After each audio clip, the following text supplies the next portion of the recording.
It's The Journey with drug and alcohol attorney Mark G. Astor. All right, everybody. Welcome to another edition of The Journey. Is it from the road to recovery? What are we calling it now? Addiction to recovery. Yeah, so The Journey from addiction to recovery. This is our new catchphrase here. And I got to thank Jay for that because he kind of came up with that bit. In fact, he also came up with The Journey too, but that's a whole other story. So I'm super excited to have as my guest, Dr. KJ Foster. Welcome. Thank KJ. you. She is the author of a very cool book, The Warrior's Guide to Successful Sobriety. So I'm going to hold that up because I want to make sure that you guys go to Amazon.com and buy a copy of it. She's also the co-founder. I got to say co-founder because her husband is also Dr. Foster and he's a good friend, so I don't want to insult anybody. Exactly. She's the co-founder of the Center for Sobriety, Spirituality, and Healing. And thanks for coming on the show. Thank you for having me. I'm super excited that you're here. I'm excited to be here. And so tell me, let's talk a little bit about what you do. We'll talk about the book in a second. Okay. So tell us about what kind of work you do. I know that you're within the treatment industry. Correct. But tell us about what the center does that you and your husband co-founded. What do they do there? The center is a private practice counseling center, so it's not your traditional treatment center. So we're not an outpatient center, although we do something that I think is a little unique in that we provide intensive therapy for clients who have been to treatment several times and have failed. So specifically, my husband more so works with clients who have been to treatment over and over again. They could probably teach treatment, you know what I mean? Like they go there and they know the information, but they still just can't seem to stay sober. So we approach it from a little bit of a different angle, a little bit of a different perspective than traditional outpatient. Traditional outpatient is structured where you typically will attend like 3 group counseling sessions, 3 to 4 a week, for a period of 8 weeks. And included in that, you'll generally get an hour of one-on-one intensive therapy with your assigned therapist, where we take the sort of the opposite approach, where we focus on the intensive therapy. So clients will come to us for intensive therapy for an hour and a half to 2 hours twice a week. Focusing on specific sobriety disciplines and working really more on the underlying issues. So whereas the group counseling may not be enough to address those underlying issues, especially for somebody who's a chronic relapser. So are these individuals who have been through perhaps residential treatment? Yes. Okay, so let's say somebody goes through, and you say sort of, relapse is part of recovery, right? Correct. So somebody has relapsed, and it could be very shortly after getting out of treatment, or it could be, maybe a year or two, or whatever the time period is. Right. Are they coming straight to you, or are they going to, say, a detox, then residential, and then coming to you? How does it all sort of work together? It just depends. We have clients who come to us. Usually, they've had a relapse and they've gone to detox, but they don't want to go back to treatment again because they've been there, they've done that.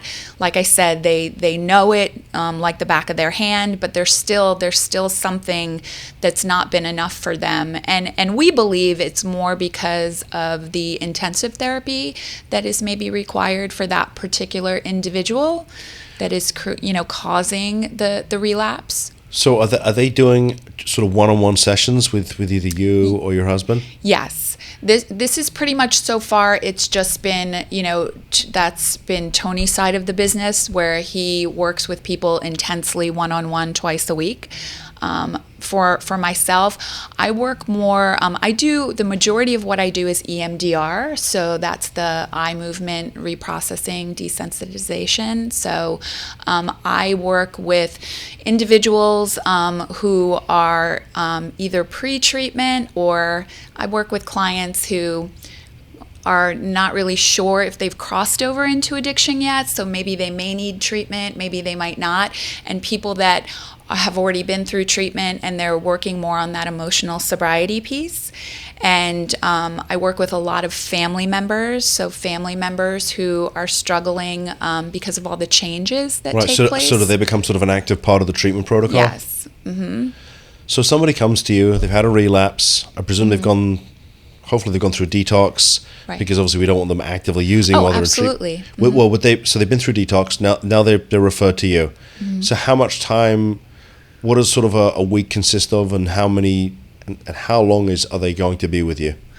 Well, it just depends. I mean, I ask people to commit to a minimum for the EMDR because that's the majority of what I do now, because it's just so effective in treating the underlying issues that are driving addiction. I ask people to commit to me a minimum of 6 sessions. I personally believe that it takes about a year for... That's okay. It takes about a year for somebody to really get strong in their recovery, and it depends upon the client. It could be, twice a week. It could be once a week. It could be once every other week. It depends upon where they are in their recovery process and what they're looking for, what they're looking to identify and work on. So it sounds like a very different approach. Yes. Mm-hmm. Yeah, we are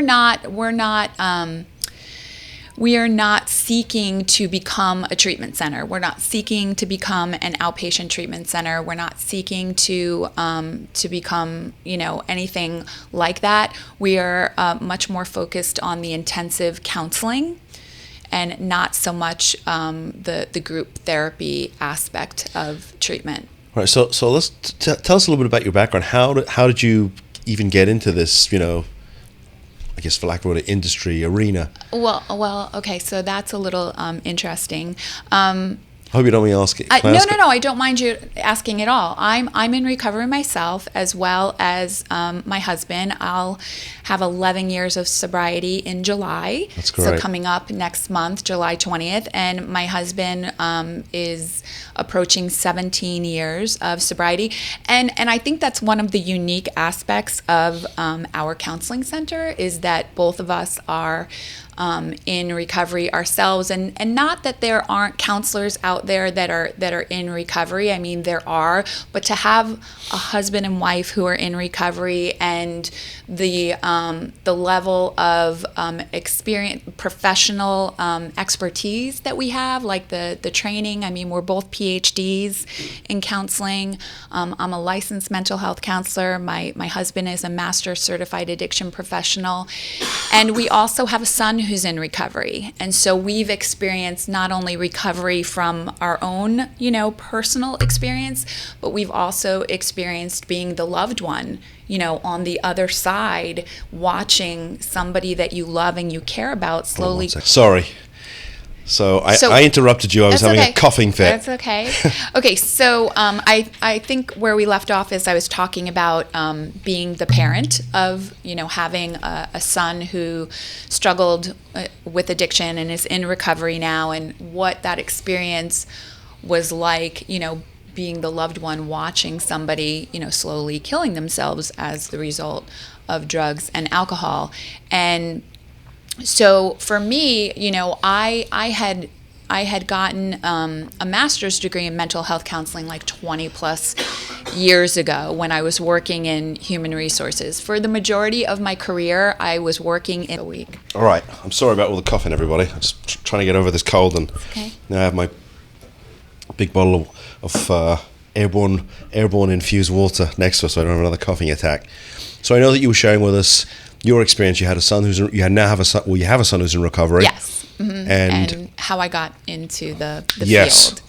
So I worked in the hospitality industry for the majority of my career, and when I had gone back and gotten a master's degree in mental health counseling and became pregnant with my second son, so I never wound up pursuing licensure. I was a stay-at-home mom for a while, and then when I decided to go back to work, I went right back to working at the resort where I had been working for many, many years.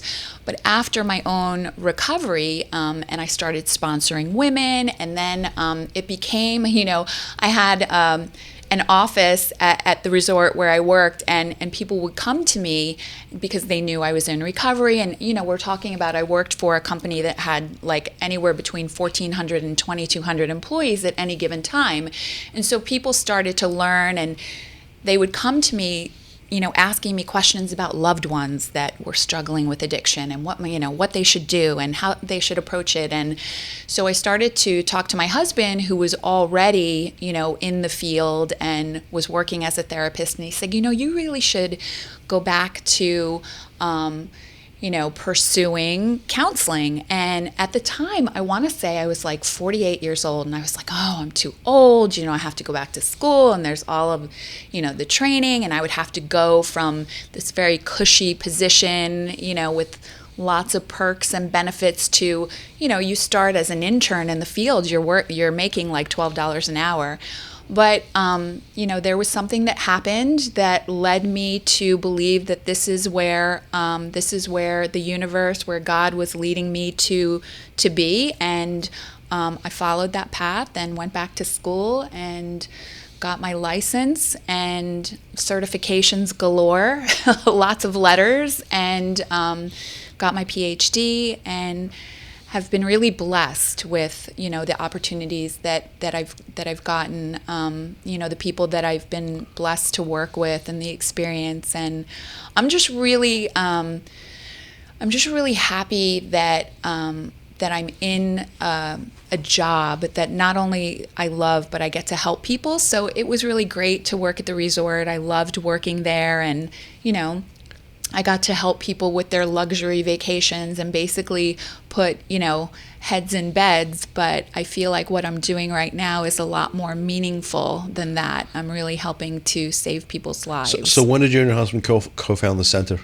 I guess it's been about a year and a half now, about a year and a half ago. And that was based upon our experience in the field. It was at a time when, when everything came out in terms of the halfway houses that were out there, and still some of them are out there, that were just really taking advantage of people in recovery. And we had some experiences with certain treatment centers that weren't really, doing the right thing in terms of having the client's best interests at heart. And we decided that, we wanted to really make an impact on in the field and do it our way. And so the only way that we could ensure that we knew that we had the client's best interests at heart was to do it ourselves. And part of it was, we left working for a certain company, and I was in a place where I was kind of like fearful of knowing who the good guys were and who... I think we all have an idea who it is, but every once in a while... You wonder, I get a surprise. Right.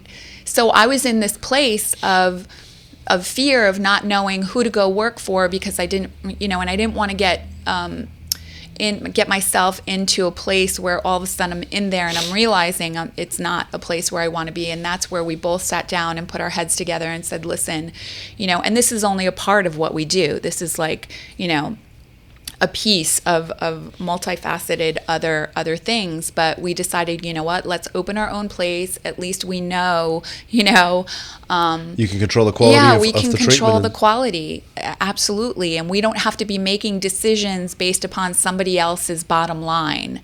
So that was really important to us. And now we're doing many other things, working for a treatment center, the Beachcomber, that we know is like one of the top facilities in the area. It's actually where my husband got sober, and we're running their family program. And I'm also really blessed to be able to be bringing my relapse prevention program in there and doing that on Sundays as well. So we have. And I know that your husband's involved with this new facility that, because last week we had was it last week or 2 weeks ago we had Dr. Cullinan? 2 weeks ago. Dr. We had Dr. Cullinan, Yes. and he's talking about this new facility. I think that Tony is pretty much going to be the medical director. Not the medical director. He's the COO. Got it. And so he's helping them to open the facility. So they're just in the process right now of building out the facility and putting all the pieces in place to get that operational. Sounds like it's going to be state of the art. Yeah, so he's helping with that. So that's what I mean. We have like lots of things going on. I'm building a program right now that I'm not going to talk too much about, but that it's in the works in terms of online access for family members and for people that are looking for information about recovery. So I'm really excited about that. So we have a lot of different things going on. I love it. Mm-hmm. You know what's interesting? You were talking about the place you used to work. We won't name that. I know you and I know where it is, but it's reasonably close to us here in Boca. Mm-hmm.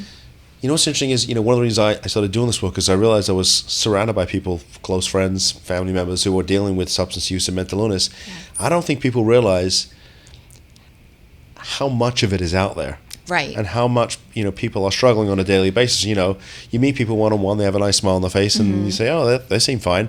But you don't realize either what's going on up here. In other words, you don't realize mm-hmm. what their journey is, or you don't realize what they deal with when they go home and the door's closed. Exactly. And they have a family member who has these issues, or a sibling, or a spouse, and yeah, it's not easy. There's, a big part of my experience and what I do revolves around the shame that impacts the individual struggling with addiction and the family members. There's so much shame that's associated with struggling with addiction yourself or having a family member that's struggling with addiction. And a lot of people are reluctant to talk about it. And, I talked about how people would come to my office and they would come incognito, like not wanting anybody to see them or hear them. And so for me, one of the things that's really important to me, and I think that, I don't by any means want to dictate what other people have to do,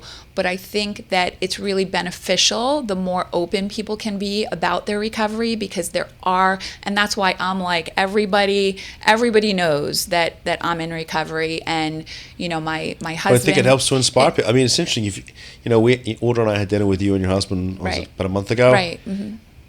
And you're two of the most sort of together and with it people I think we've ever met.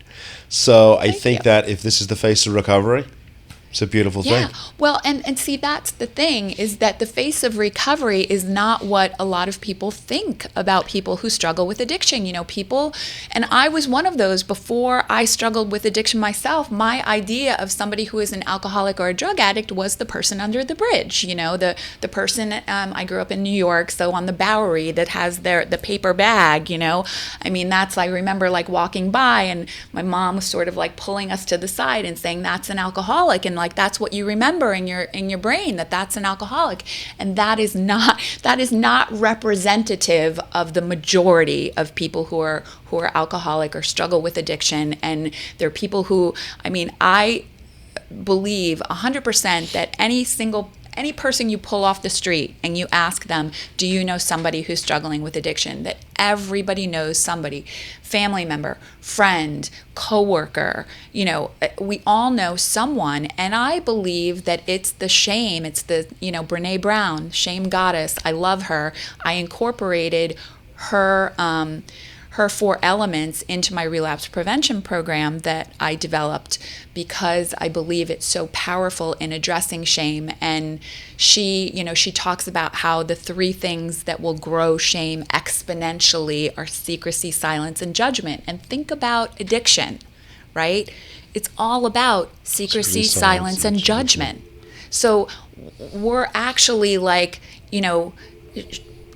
pouring more shame onto shame that already exists, because the individual struggling with the addiction already feels shameful about the situation that they're in. And they're not in it because they're bad people or they chose, people will say, well, they chose to put that in their body. Do you know how many people out there drink and drug and don't have addiction problems? I mean, it's substance use, substance abuse, and people cross over into addiction for a multitude of different reasons. So let me ask you a question and give us sort of a clinical opinion. Yeah. I mean, I have friends I went to law school with, and that's 25 years ago, who still on the weekends go out, they like to drink, they smoke marijuana. Right. And on, Sunday night, they shut it down. On Monday morning, they go right back to work because, that's just... Exactly. So I don't know. I mean, is that an addict? I don't know. I mean... No.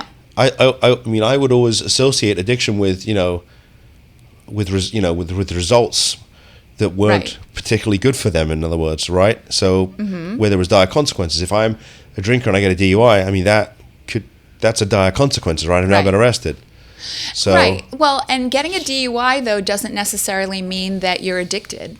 I mean, you could have had like a bad night. I mean, I'm not saying that, I don't want to give people this like out or this excuse. Oh, like KJ says, just because I got a DUI. I mean, if you're getting DUIs and things like that, those are warning signs.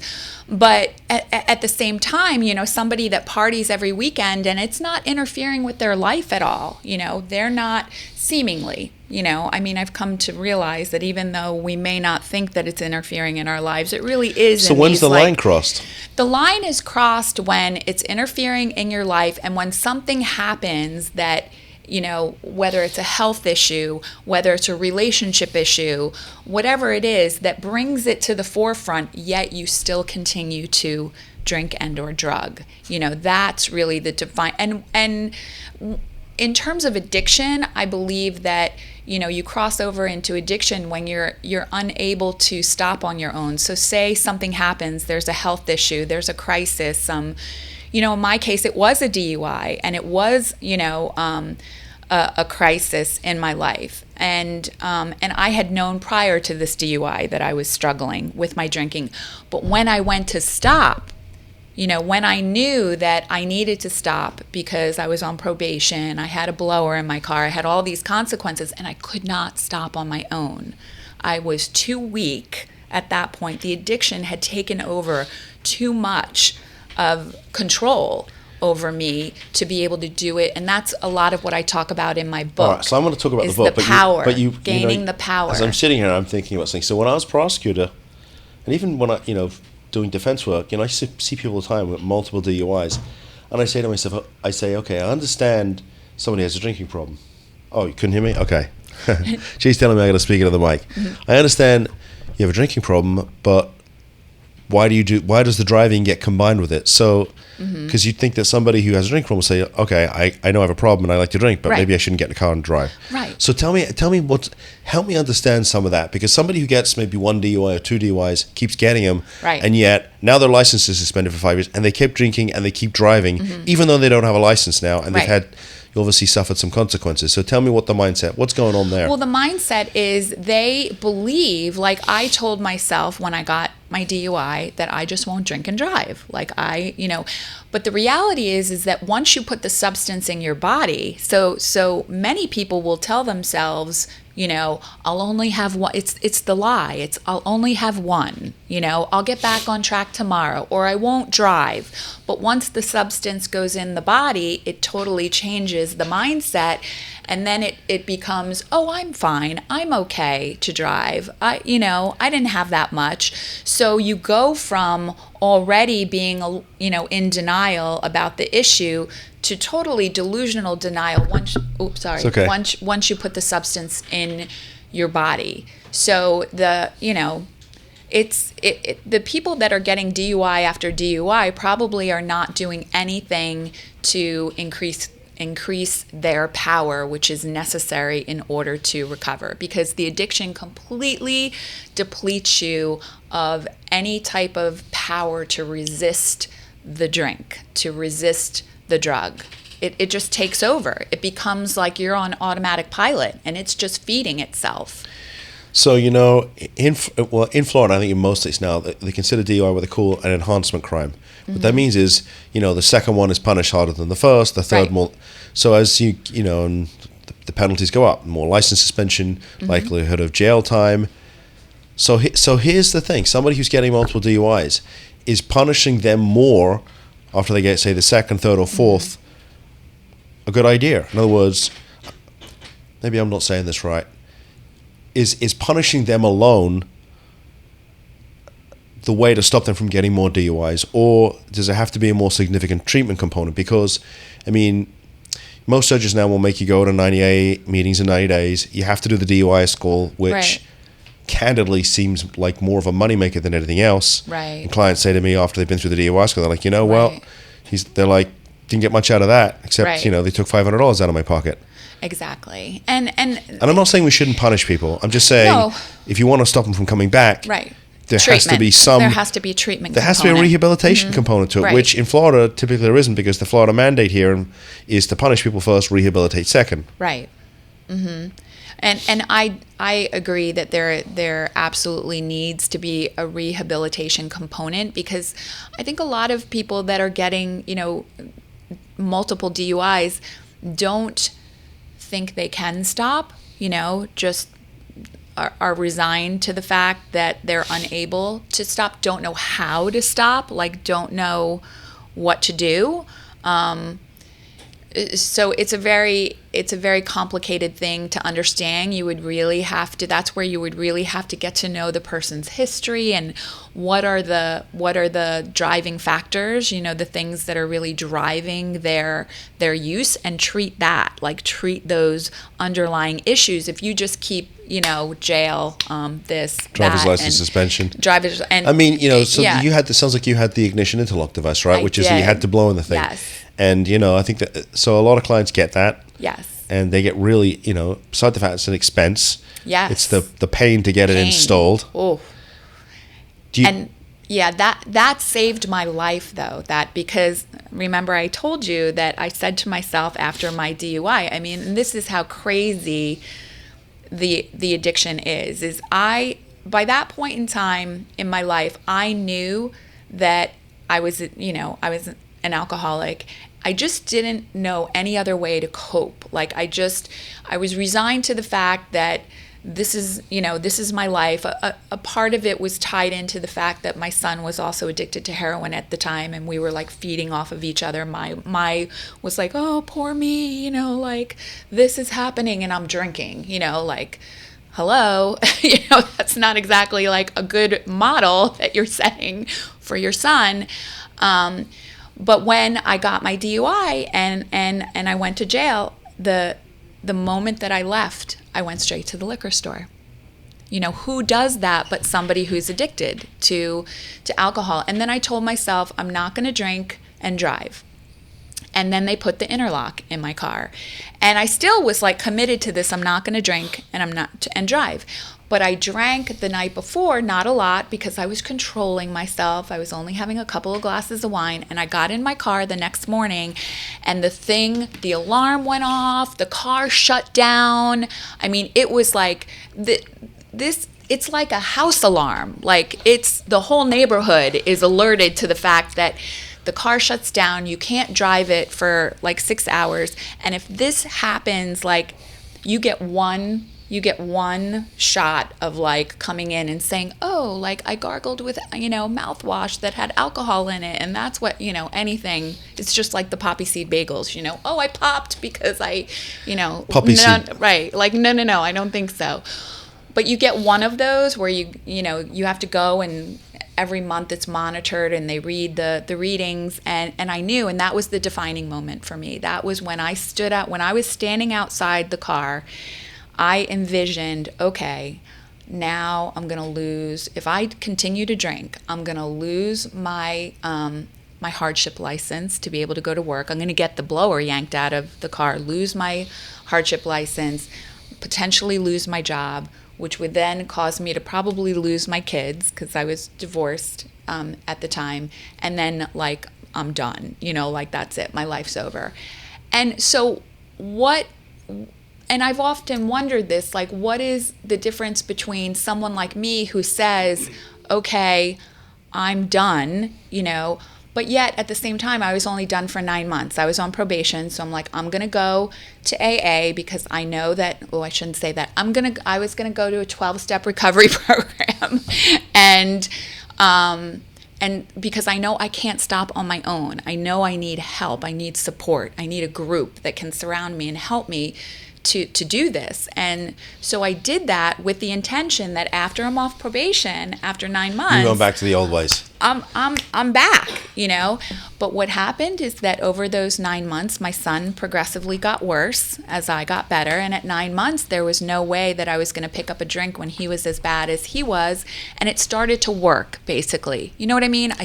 My mind started to clear that denial, that delusional denial. I started to see things and I started to get better and better and better. And then my son wound up, recovering when I was 14 months sober. But again, so what was it that there are people that the same thing maybe would happen to that wouldn't be their bottom, I think everybody's bottom is different. And it takes what it takes, and some people never get it. Some people have consequence after consequence after consequence. I believe that a part of my recovery was because I went and sought outside help. I didn't just go to my 12-step program. I sought therapy. I was doing, other things to address the underlying issues that were, creating that need and learning, new coping skills. I love it. So I love it. Things that I teach today. So. Let's talk about your book, The Warrior's Okay. Guide to Successful Sobriety. So when did the book come out? The book came out a couple of weeks ago. Yeah, I was going to say, it's pretty new because your husband sent me a text saying, yes, May 23rd. buy my wife's book. May 23rd. Yeah, I've been completely shamelessly promoting it. Good for you. You should. We're going to promote it too. I can tell you that right now. We're promoting it too. I'm going to tell people to go out on Amazon and buy it. So tell us about what the book's about. So the book is all about power. And it's very much influenced by a book that I read called Power versus Force. I've read that book. It's amazing. Yes. It's so when you go shopping now, do you use the technique, right? Because they say that different foods and all kinds of things can affect your. I used to have a friend who used to do this thing with his fingers. He'd go to the Publix and he'd be looking at different foods and he'd do a muscle test every time he touched. Oh, really? No, I haven't used that. No, but I've used it. To me, what it did is it really validated to me what I've believed all along. It's a book about energy, right? It's a book. It's a book about the power of our how. What we think about can either give us strength or it can deplete us of power and make us weak. So it talks about things like love and compassion and caring and forgiveness and things like that. Like negative thoughts versus positive thoughts. Right. So the negative thoughts that are like anger and resentment and things like that are making us weaker, where there are things that make us stronger. And so I started to think about my recovery process and what were the elements that made my recovery stronger, because being someone who always, throughout my childhood participated in sports, when I started my recovery process, I equated it to sports. I looked at it as being on this team. I'm on this recovery team now. I'm no longer on this drinking team because I'm really doing very poorly. I'm not a good player on this drinking team. So I need to switch and be a part of this recovery team, and I want to be successful. So I looked at my sponsor as my coach. I looked at the big book as the playbook, and following directions. I'm just going to do what they tell me to do, even though I'm only doing it for 9 months, mind you. I'm going to do what they tell me to do. And I thought about it in terms of working out a muscle in the gym, and I explain it to people that way in treatment. I'm like, you guys are going to leave treatment in 28 days and you're going to feel like you're strong. You're going to feel like you're good. You're good to go back to work and live your life. And what you don't understand is that your muscles, your true self, is still really, really weak, and that it takes a long time for you to build up enough strength where you can combat the addiction. Like, the addiction is still the most powerful part of who you are. So the book is about the 6 elements of power that are going to help you to build, going from the addiction being the most powerful part of who you are to building up this true self and your spiritual nature. I mean, you can put it that way, but to me, it's easiest to understand is like, if you're somebody that's battled addiction, you know that the experience and the feeling of the addiction taking over every part of who you are, that the addiction takes over your thoughts, it takes over, your feelings, it takes over your actions, it takes over and influences how you interact with people, your relationships. And so this is about how to go from that place of complete weakness, so the powerlessness, you're completely powerless, to being powerful enough where you completely can combat that addiction. So I give the example to a lot of people of, when I was first getting sober, I couldn't go certain places. Like, I couldn't go to restaurants that had bars in them because they were triggers for me. And I was weak. I was in a weakened state. The addiction was still too powerful in me. So if I put myself in those places, then the addiction's like, like talking to me. It's calling you. It's calling me. But now I can go to Outback Steakhouse and sit at the bar and have dinner, and it doesn't faze me in the least because I am powerful in my true self.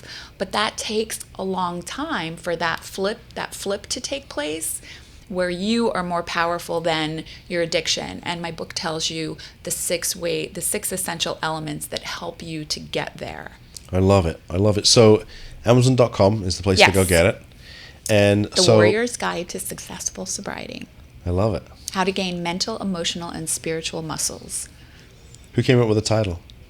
What? Okay, I didn't know if your husband. I would tell you if he did. But I'm a fan of your husband. I like him. He's a man's man. He's awesome. He is. Yes. So, all right, tell folks how they can, if they want to get in contact with you, how they do so, phone numbers, emails, sure. Website. Our website is www.soberspirithealing.com, and my email is kjfoster@soberspirithealing.com. And if you want to reach Tony, his is tfoster@soberspirithealing.com. And my phone number is 561-504-8362. The business line, that's my personal cell phone. I always give that out to everybody.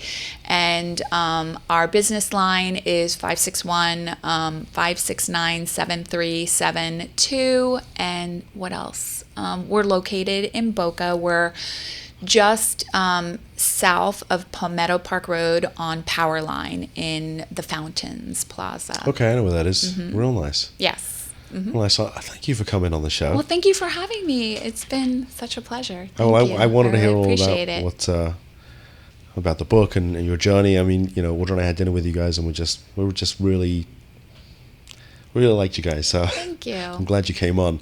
Me too. So for the folks that are watching, don't forget to post any comments or questions. You can find us online at drugandalcoholattorneys.com. You can email me, Mark, at drugandalcoholattorneys.com. I forgot one more thing. Okay, we're going to get it. You can call us, 561-419-6095. We're on Facebook, LinkedIn, Twitter, Instagram, YouTube, Vimeo, I think we're now on. We're everywhere. I mean, if you can't find us, I'll have to have a chat with Dave about why that is, but I think we're pretty much all over the web. And I know that, KJ, go ahead. What did you forget? I forgot. I have a YouTube channel. Oh, well, let's go. So what's it under? Forgot. Dr. KJ Foster. Yeah. Is there a ton of cool videos and stuff on there? It's Fostering Resilience with Dr. KJ Foster. So, yeah, I post videos twice a week, every Monday and Thursday, although I went on a spiritual retreat this weekend, so I'm skipping. I'm not posting. I'm giving myself a little bit of a break this week, but generally it's every Monday and every Thursday I post new videos all about recovery. Do you guys have a Facebook recovery Facebook channel? For the center does, Center for Sobriety, Spirituality, Okay, so and did you put the videos up there? Yes. Mm-hmm. All right, so they can find you there too. Yes, they can. How about that? Mm-hmm. All right, folks, until the next show, thank you very much for coming on the show.